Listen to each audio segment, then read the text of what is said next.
അങ്ങനെ നൂറിയുടെ കല്യാണം കഴിഞ്ഞു ഗൈസ്. നമ്മളെല്ലാവരും ബ്രൈഡ് ടു ബി മുതൽ ഇങ്ങോട്ടേക്ക് അടിച്ചു പൊളിച്ച ദിവസങ്ങളായിരുന്നു ഇത്. ജോക്കുട്ടൻ എന്ന് പറഞ്ഞ യൂട്യൂബർ ഇല്ലേ, പുള്ളിക്കാരൻ കൊടുത്തതായിരുന്നു ഹാപ്പി എല്ലേടാ എന്ന് പറഞ്ഞിട്ടുള്ളൊരു ഫോട്ടോ ഫ്രെയിം. അങ്ങനെ നമ്മളെല്ലാവരും ഡാൻസും പാട്ടും ഒക്കെ കളിച്ച് ഇത്ര ദിവസം പോയതേ അറിയില്ല. ഇത്രയും ദിവസം ഒക്ടോബർ 6th ആവാൻ വേണ്ടി വെയിറ്റ് ചെയ്യായിരുന്നു കേട്ടോ.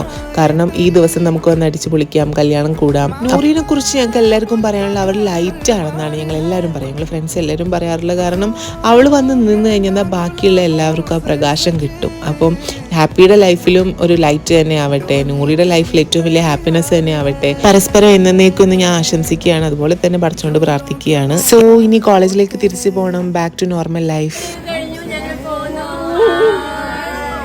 ഈ കാണുന്ന ജെൻസി പിള്ളേരെല്ലാവരും മെറിയുടെ ഫ്രണ്ട്സ് ആണ്, മെറിയുടെ ഗാങ്ങിൽ പെട്ടവരാണ്. സോ ഇവരൊക്കെ അടിച്ചു പൊളിച്ച് ഡാൻസ് ഒക്കെ പെർഫോം ചെയ്തു. ഇനി എല്ലാവരും മിസ് ചെയ്യൂട്ടോ.